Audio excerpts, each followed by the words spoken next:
That's for this one. Okay, you guys can start. All right. All right, well, welcome to Material. Material is an artist-run project space. I'm the artist. My name is Jean Alexander Frater.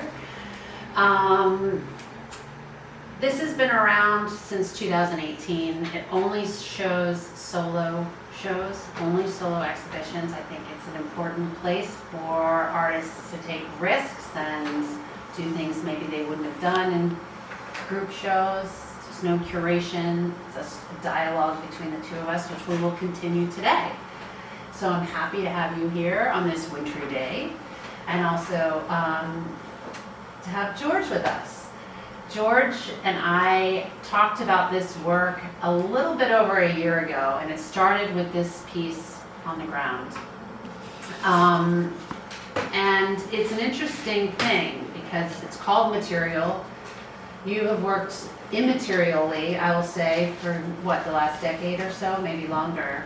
And it was a real opportunity for you to go back into object making. And yeah, I think it's a really exciting, it's about objects, but it's also about the transcription of those, it's about painting, it's about installation, all of these things. And yeah, really happy to have you here talking about your work. Thanks, Jean. Yeah. I mean, we could start wherever you want, but... Let's start with the questions, probably. Sure. So I think it would be nice to just talk about the title, which is Having Designs on ... a body of work. So you're referencing a few things with the title of that. Mm-hmm. Maybe you want to talk about that, where the actual images are generated. Yeah. And how that relates. Having designs on is kind of obvious from what we got here. It's inspired by humans' desire to actually just put things on things that are already, like say a gallery wall, for example, or one's body. Putting tattoos, things like that, markings. In some cultures, they actually paint their homes, the outside of their homes. It's interesting to me this feeling that people have that they want to almost elaborate or put something on top of something that's already there. It's something about, and particularly about patterns. Because I think this is how human beings actually we see the world. We see patterns, and then we have our own patterns that we kind of put on top of what's already we see. So in a way, I guess I started with a gallery, empty gallery, which is really just has all the potential. And has anything can go in there, in empty walls. Just like an empty canvas, which is kind of like, I put the patterns on the empty canvas, which then goes into the empty gallery. So, and that kind of reminded me of also working in the virtual realm, because a lot of my work in the last 25 years, most of it has been digital, and making work in a virtual space, and then presenting and documenting that, and presenting that as the work. So this is sort of like, we have our reality, our normal space that we deal with, and then now we have the virtual realm. So it's like putting something on something that's already, on top of one another. So that's sort of the similar things, like there's the white gallery, and then there's the white canvas, and then there's the designs on the white canvas, and then the white canvas goes on the gallery. So there's this, double designing kind of thing going on. And, but how I got to these designs was interesting because it was completely, it just came through working with the 3D program that I've been working with for years. I used to call it when we were talking about it, I was saying it was kind of a chance operation. But yeah. I think it's a little bit there, but it's also something else, this other layer of thinking that you put on top of it. And you are making decisions during it, despite its randomness. Oh, yes. Oh, so yes. I don't know if you know where these actual designs come from. So if you describe that, it's difficult, but it's interesting in This terms is of why- a metaphor as well. Yeah. Right, but this is why I have the visual aid. Okay? So it started with working in so I work in a 3D, virtual world. So it's like you have X, Y, Z axis and you're in space, in that space. So I just, again, playing around with the program, I just started with I'm gonna take a grid, because also I'm interested in numbers and, I also study sacred geometry and things like that, but anyway, so I start with a grid and a whole number grid. This one is, I think, 11 by 14 or something like that. Anyway, and I start with a grid and I place the grid, which is two-dimensional, whatever it is, two-dimensional, and I place it somewhere in the 3D environment, and it could be anywhere in that environment in the next ways. Virtually in the space, okay? So it's sitting there in the space, and then I apply these operations that you can do in the 3D program, okay? And again, playing around and not really looking for anything specifically, it then generated something like this. Without the black and white, you could just basically, if you can imagine the lines, it's sort of like a grid, but it just, it's the lines. So by doing those operations, it created these patterns. And there was something about the patterns that I was drawn to, which, unlike a lot of digital patterning I see throughout the years, which tends to kind of look boring after a while and kind of repetitive, these seem to have something else going on. I don't know, and I don't know, again, I don't know why the program does this or why it came up with this, but I know some things about it. Number one, that depending upon what grid you start with, you'll get a certain kind of arrangement. But also, where you place the grid in the 3D space before you apply the operations to get something like this, okay, you'll get something different. And it doesn't, and you can, it just, all you have to do is move it just a little bit in any direction or turn it in any axis, and it'll give you a completely different pattern. And it's not a continuous pattern. Somebody was asking me that the other day. It's not like, because I experimented and see, it's like, well, if I shift it over, is it just going to be a continuation of the pattern that you already had there, okay? Which is what I thought maybe that's what's going on, but it doesn't. It's completely different.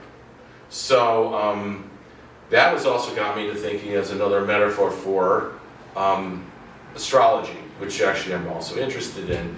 That we're born in a particular place and time, and then we have a pattern or imprint that we then work with as we go through life.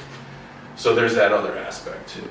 And also the point that he generates several patterns, but you do make a decision about ones that you find interesting. You won't just transcribe any. You find, because there is a sophisticated design sense that you bring to where you are inspired or curious, or there's some element about the design that is compelling to you in some way, which makes you want to transcribe it onto and then decide what size the canvas is going to be. So there are these kinds of decisions that are happening. Yeah, I mean the decisions, there's getting back to this, once you get the decision that the computer then assist you with is okay, so you have your pattern, let's say you don't have the black and white, but you know that there's selected areas that they're created.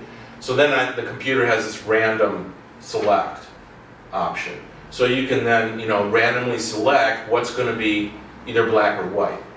So then, for example, these two here have the same underlying pattern, but I used, one was randomly picked this way and one was randomly picked this way for the black and white. And so you'll have in some of these, so these basically were birthed in the same exact location, but because of the choices that the computer then randomly selected, it has a different black and white. Now not all of them are like this. And maybe to humanize it or to apply an extension to your metaphor, like a kind of a fraternal twin situation.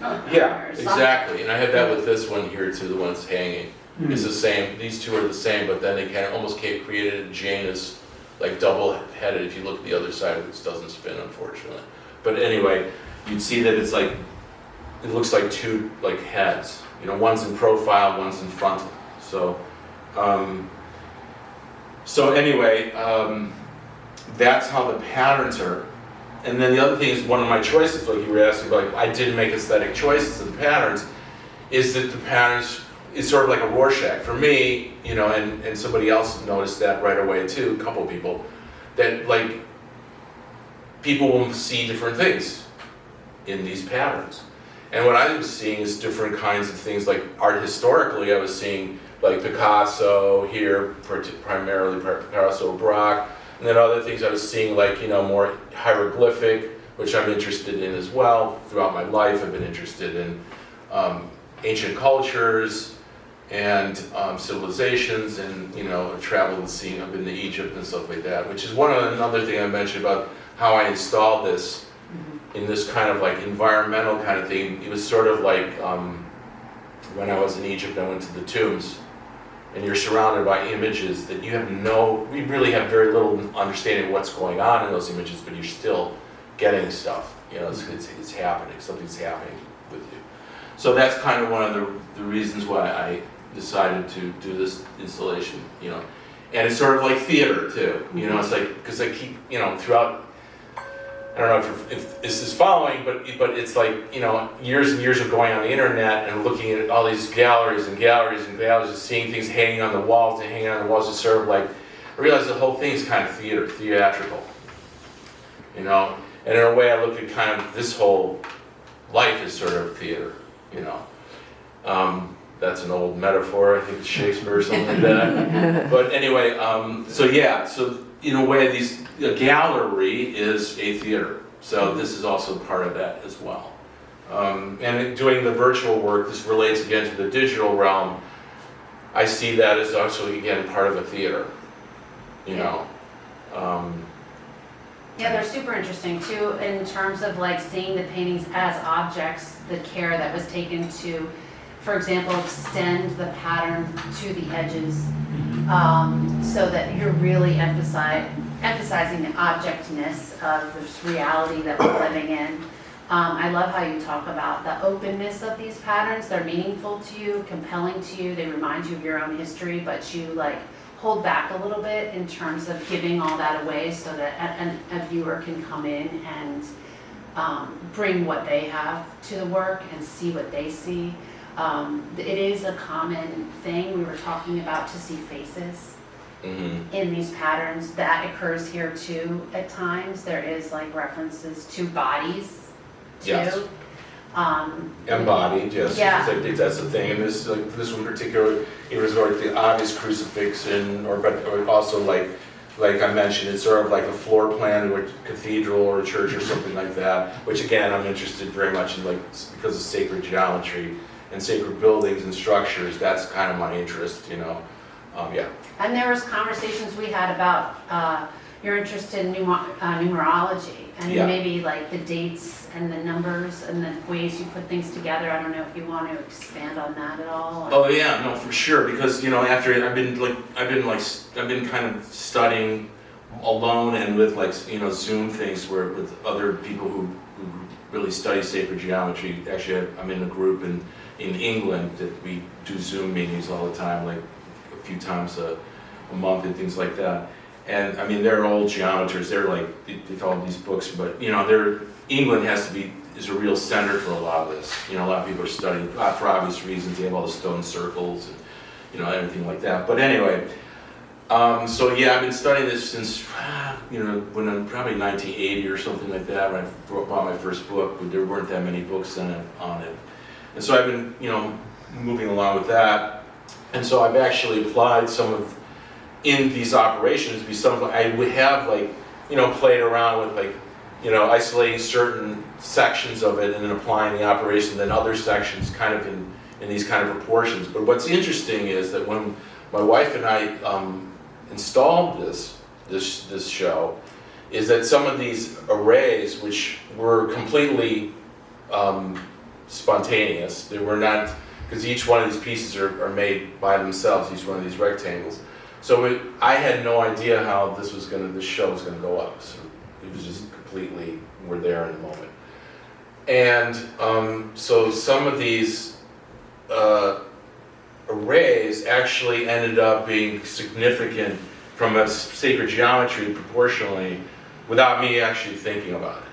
So it's sort of like I wanted to get to a point actually in all this that I can actually start doing things spontaneously rather than so measured, so to speak. So it's just coming from just now after working, I'm happy about that, is that because of working with it for so many years, now it's starting to become, I'm just intuiting it. We're starting to intuit it. And It's like a kind of knowledge that it's inside, you've integrated, yeah. Yeah, in a way that like maybe you learn how to be pitch perfect, or you learn how to have Exactly. be able to see color Exactly. and that kind of ways in their relationship that like numbers is sort of or Exactly. yeah, measurements of kind of, that's interesting. Yeah, exactly. I mean, because one of the reasons why actually I started studying this kind of thing is because, to be honest, I felt that being at art school, I was not getting that. I was not getting a way or an understanding of like how to compose work, in a flat space. It's like, because there's... You mean formally or in Formally. relation to sacred geometry? No, Or both? formally. I mean, Formally. I wasn't, I've, because the thing is, my feeling is the approach that I saw in art school when I was going through is that, a lot of our teachers would like say, oh no, don't go in, you can't bring in one numbers, because numbers is like it's destroying the I guess the feeling, intuitive thing. But I think you have to, like with music, sometimes you have to start with the foundation first, and then, like we were talking about now, you can then, and then you can go and improvise. You can play around with all the things you can do. But I think that I felt like I was not getting, The rigorous structural. rigorous structures, yeah. formal, which was actually part of learning back in the past. Up until the 20th century, I think they started. No, I think even like Kandinsky and some of those artists were at Albers, also Mondrian was still working with these things. But I think it was far more sophisticated farther back in the past as you go back, even past beyond the Renaissance and stuff like that. When they introduced perspective, it kind of got off the mark, in a certain and eventually they abandoned, doing this altogether. Because like I said, I'm fine with being intuitive and spontaneous, but I think you really need a certain rigor, unless you're like somebody who has like already just a Mozart with It kind of visuals. reminds me of, and you probably know more about this than I do, but maybe like the Eastern tradition of calligraphy or something where you... Exactly. Yeah, because I know you have also interests in different traditions. And Oh, yeah, and most ancient definitely. Traditions and maybe Eastern... Yeah, Eastern, all sorts of indigenous, all that. My thing is like I look at like making artwork, so it's an integrative thing. It should be integrating whatever visions or whatever it is that you see in the world. It's like, and then you just interpret it from whatever it is, your own perspective, But I definitely want people to enter into it as integrative as possible, for people to enter into it and be able to approach the work. So, yeah, no, definitely. Yeah, like let's see what else I wanted to bring up. Did anyone have any questions that they wanted to ask? Yeah. So you said, as you were putting these up, you discovered that there were some sacred geometrical things occurring all by themselves. Can you say what one of those might be? Well, this one I think is in golden section proportion. If you look from this edge to that edge and that edge to this edge. It's basically now a golden proportional approximation, because the thing is to kind of go into, it's not exact, because even the ancients did not use the exact like 1.618, okay? 1 to 1.618, that's the golden section. They would use approximation, whole number approximations. So it was like music, 5 to 3, 4 to 3, 1 to 2, the octave and things like that. But so what they would do is they use like whole number, like for example a grid, and like for example like square root, which is one of the ones they use. More square root proportion is like approximation would be like 10 to 7 is an approximation. And as you get higher up in the numbers, you get closer and closer to that irrational root, whatever it is.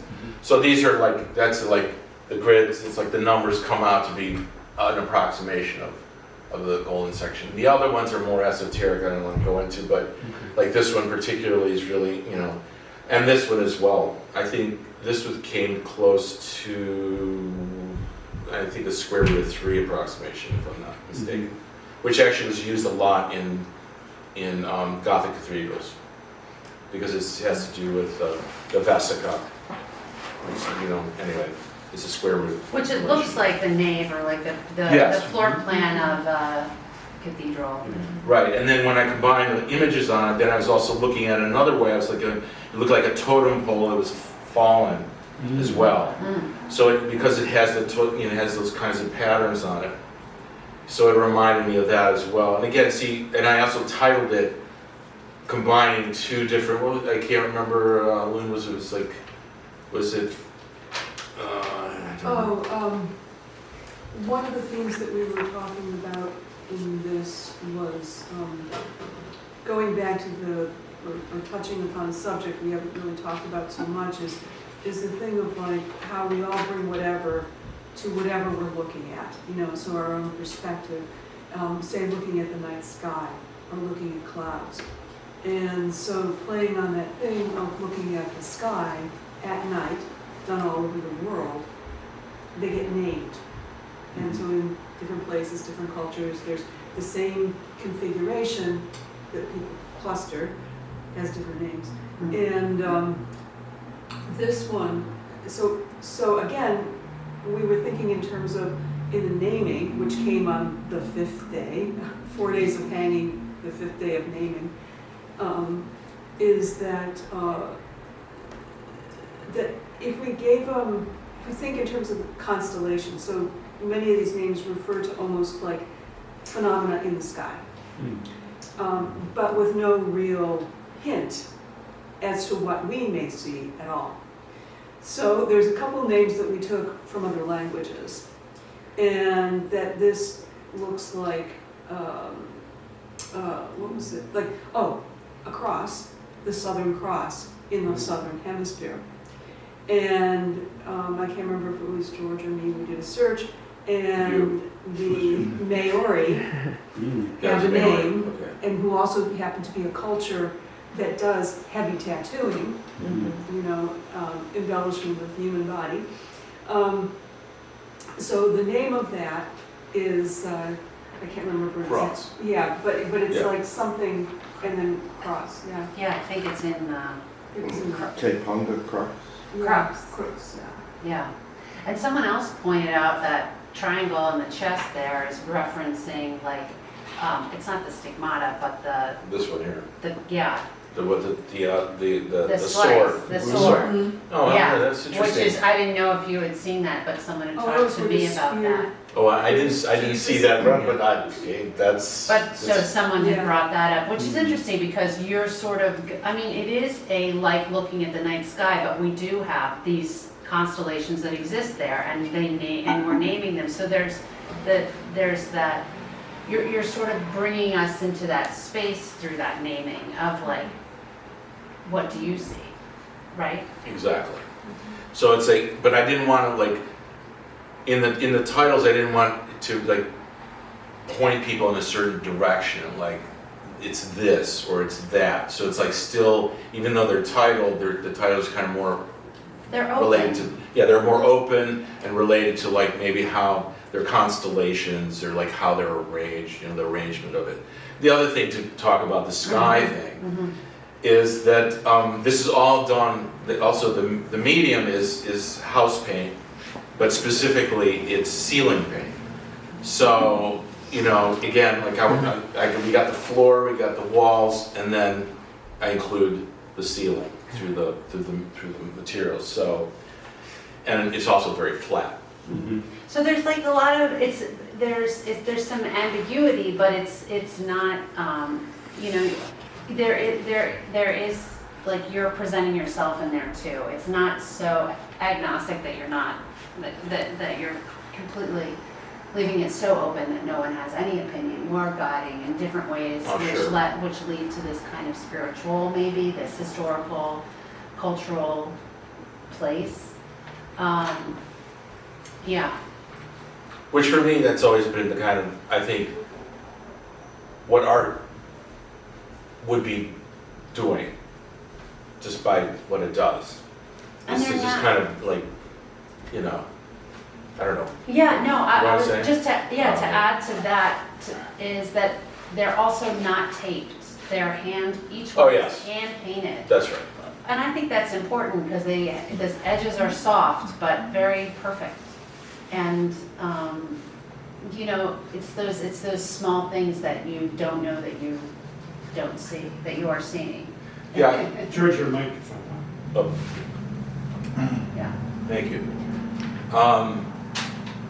That was another choice I made because I felt that, oops. It's over there.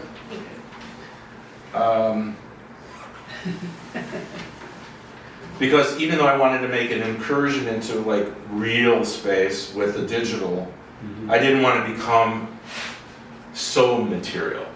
You know, like to be like, you know, that it's about the materiality. I was like, no, it's not. It's just sort of, yeah, it is, but it's not like so heavy-handed with the material thing. So, yeah, so that's why I chose also to do it very like, yeah, the hand is there, and even in in the close-up, you see the work, you'll see in the white, there's still, you can see like through some of the areas, you can actually see the pencil line grid, which I have.